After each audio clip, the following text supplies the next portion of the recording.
everyone in his path. And that is also true with the rest of RRQ. They just want to go straight and, you know, use their mechanical skill in play. And now we are heading into the game. So. Yeah, no more waiting for us. We're going to get straight into the game. Ladies and gentlemen, are you ready? Once again, can we hear it in the chat? Hashtag Malaysia Bole or hashtag Indo Pride. Only one of these teams are going to be moving on here in this best of 5, but let's have a look at how these lane matchups are going to go as Momo is going to be on as Esmeralda up against the Ruby here. So we see, so far, things are going to be so good. Contention for Lethal Wander is going to be happening in a bit, but RRQ doesn't seem like they want to take that kind of priority. RRQ can stay passively in this whole game. In the early stages, yeah, surely they can be aggressive, but at the same time, they're going to be happy with just taking their own side of the jungle. But instead, they actually already stole one green buff. Yeah, that's the thing with Vynnn playing that Angela. You can hear the screams already in the crowd. There is the first blood by Razor, by TODAK already striking it here in the first minute. A good Abyssal Arrow coming in from Moon here as the engagement from Ciku continues against Xinnn. He's losing this matchup here. He's going to take one more shot and forced to recall as they continue to take that control. I thought the vertical jungling situation was going to happen here, Wolf. They didn't push through. I guess that they are so concerned that there could be cross-invade coming out from TODAK. They saw that the focus from TODAK was in the mid lane anyway, so that kind of give a little bit of information for RRQ HOSHI to get back into that orange buff. However, already mid lane. Yeah, you can see Alberttt actually going very aggressive onto Moon, but unfortunately is unable to get anything done right there. Again, this is why Ling needs to be really, really careful in the early stages. Sure, he is an assassin. He wants to get those kills early on, but against the Selena, against the Mathilda, what are you supposed to do here? Well, I mean, you just give up that pressure. There's nothing you can really do about it until you hit level 4. That's the most important part. Once you hit level 4, you have that get out of jail card free. Yeah, you can see that RRQ HOSHI already taking, TODAK taking advantage of the bottom lane, where CikuGais is really bullying Xinnn out of this. But Xinnn actually able to just get all of the special siege minions out there. He's same the level with CikuGais, so even when he's bullied out of lane, he's not missing out on farm anyway. Yeah, that's the veteran power coming in, man. We know that he knows everything to do with Mobile Legends. The experience comes in very, very hard, but we need to see this. What is going to happen? Alberttt does have that purple buff. A fight might be happening here. Might be happening, but Alberttt chooses to go to the top side. It's going to be Momo using the Falling Star Moon to get out of there. Yeah, but doesn't seem to want to take any more damage here. Again, Lethal Wanderer is going to be taken away by TODAK's side. They're playing, you know, north to south here. This Riverside so very dangerous, leaving Ciku and Xinnn on an island down on bot side. Yeah, let's see this. Watch time to go to Diamond Friend. It's going to be an all-out collapse onto Moon as Alberttt keeps on going in. Vynnn picks up a kill in this fight. Circling Eagle onto Alberttt. No follow-up just yet. It is going to be the Tempest of Blaze, where the Turtle will be taken away by 4 Maze. Alberttt, though, he wants to keep on going. He's going to pick up the Blaze, but in the end, it's a 1-for-1. 1 kill for RRQ, 1 turtle for TODAK. 100% great for TODAK. I mean, they lost one of their members, but they secured the turtle anyway, so that's a lot of gold that's going to be given to them. Of course, you help all the players in your team with that turtle buff, and you take it away from Alberttt, which is perfect because now Alberttt cannot be aggressive in the next 2 minutes. Yeah, I mean, this is a really good call because they knew for a fact that Alberttt did not have his retribution, allowing Formace the extra bit of time to get in and out of that fight. More importantly, we have to understand that now you can kind of people can kind of understand Esmeralda can absorb so much of that heart guard so quickly and become that much more tankier, even though it's so early on into the game. Absolutely, and you can see already TODAK trying to catch Alberttt in the rotations. Look at that, they're playing for the bushes here, Wolf. Yeah, they have to be really aggressive for TODAK, at least for RRQ HOSHI, they need to kind of usher Alberttt as of now. It will not be as, you know, as efficient for RRQ HOSHI to put like 3 heroes or maybe 2 heroes just to help Alberttt, but it is needed absolutely this time. Yeah, but look at that. Moon overextends a little bit, and that's going to be the Tempest place to finish it off. You can see the style coming in from Alberttt as he picks up the kill. That is going to be the first kill of the game for Alberttt, but it's going to be Formace actually jumping into 1v3 right now with Diamond Finna connecting. Formace, he's going to be able to get away, but Alberttt follows him through. Circle Eagle to the backside. Lunox picks up the kill and jumps in the midst of it all. He's going to get taken down, and you can hear the calls, you can hear the screams, the yells from the players as Xinnn is a 1v1. Tico gets a solo kill. Ooh, he gets the 1v1, but here comes Vynnn. Yeah, Vynnn actually rotates here with the help of Alberttt. He does have the Tempest of Blades. He's not actually going to get it. It's going to be Vynnn picking it up. Defiant Sword unable to catch him. I'm pretty sure that TODAK really wants to get that kill to Alberttt. I mean, RRQ HOSHI wants to get the kill on the Alberttt, but CikuGais with that solo kill, that's very important in his laning stage here. I mean, he died eventually, but the tempo that they want to play is really backing on the fact that they need early plays. Yeah, but one thing I do want to talk about is Moon, man. You said it yourself. He hasn't had the best performance here at M3, but so far he's been doing great. He's been doing really good. It's a good change of pace here, but now it's going to be whether or not he can steal this objective. Alberttt coming in. Oh my god, Formate is just so on point, but it's going to be the Tempest of Gaze once again, as that is going to be the Eye of Fennec connecting on to Moon. Still able to run away for now. Formate just does so much! Look at that! Formate showing what he's got in the M3 stage. R7 has nowhere to go, and CikuGais picks up the kill. That was such a good fight, and this is going to open up the map for Momo to actually take the top tier 1 in the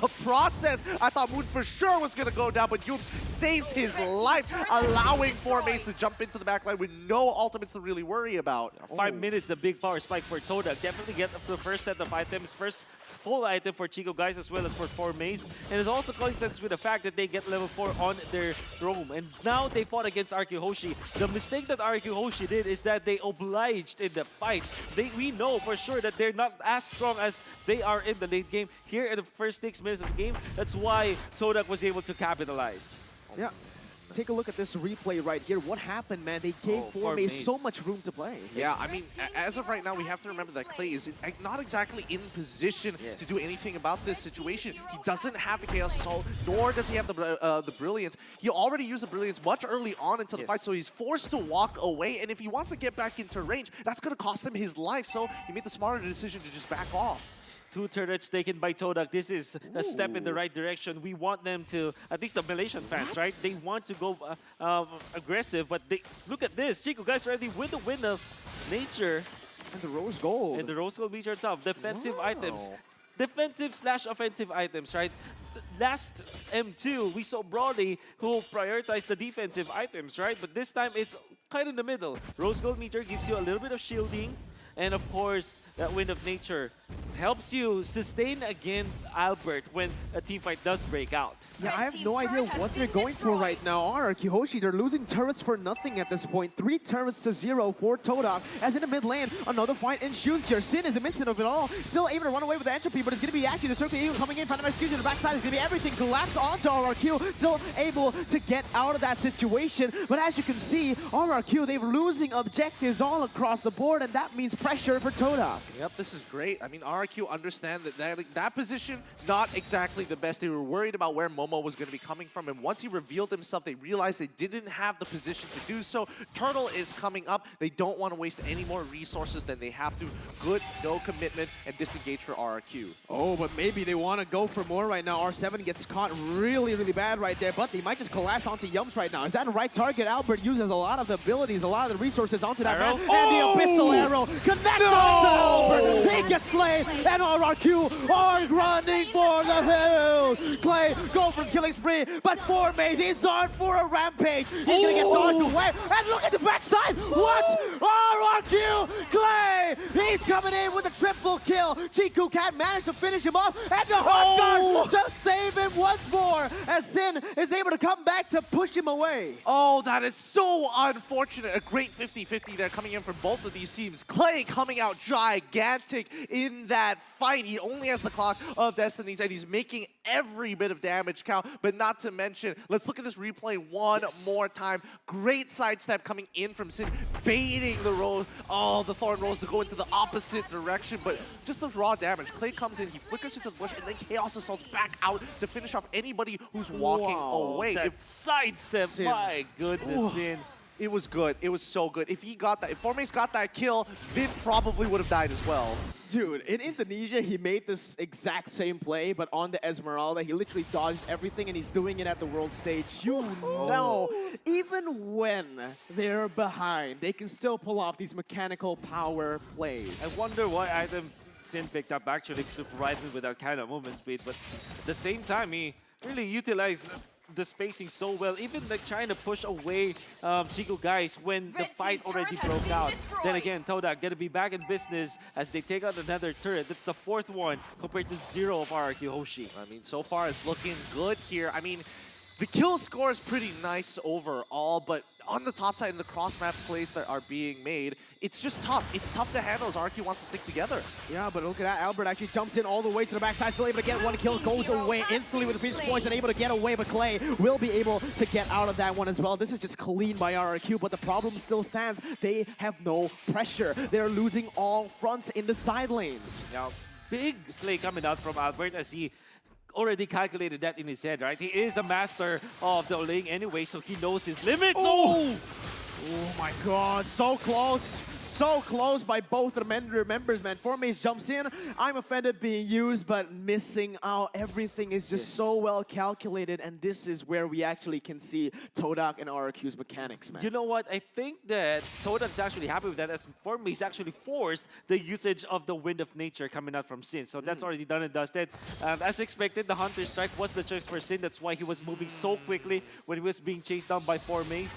And now TODAK still has got the lead, but RRQ HOSHI are stacking up the items now. With Dominant Size on R7, maybe they can fight.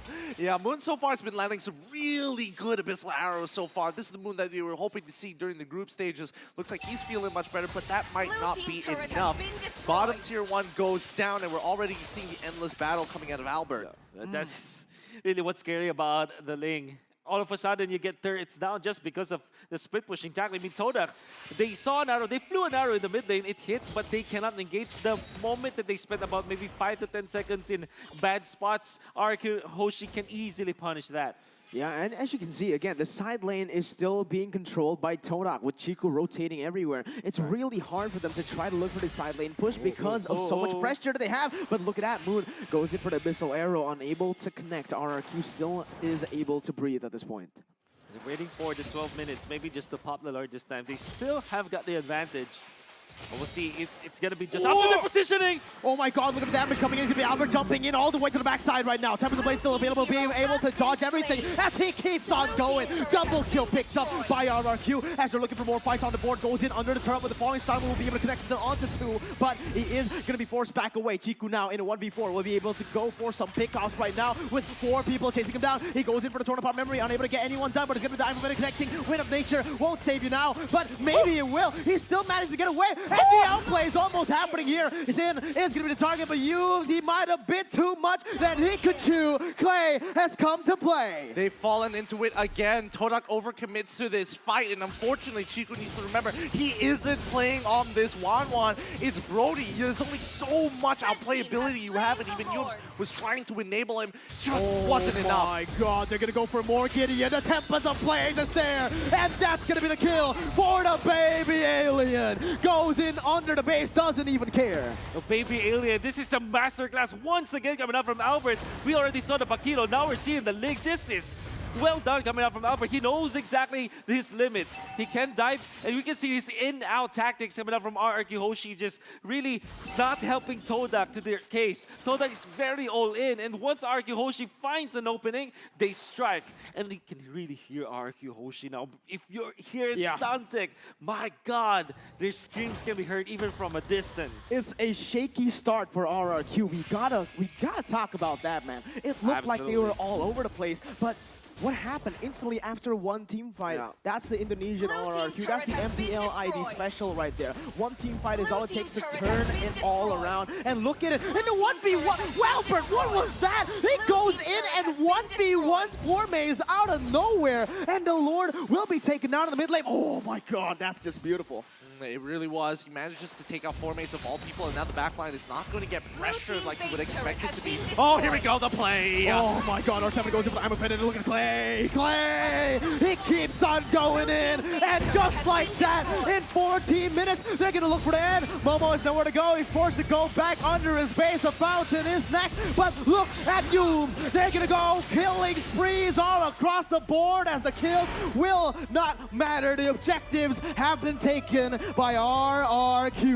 Woo, what a hot hot game. The best performance we've seen so far against RRQ, but Clayyy, have people been doubting this kid? No, he's absolutely nuts on these mages. Almost everybody stepped up from RRQ, but we cannot deny the fact that TODAK really bled them. You can see that the lead was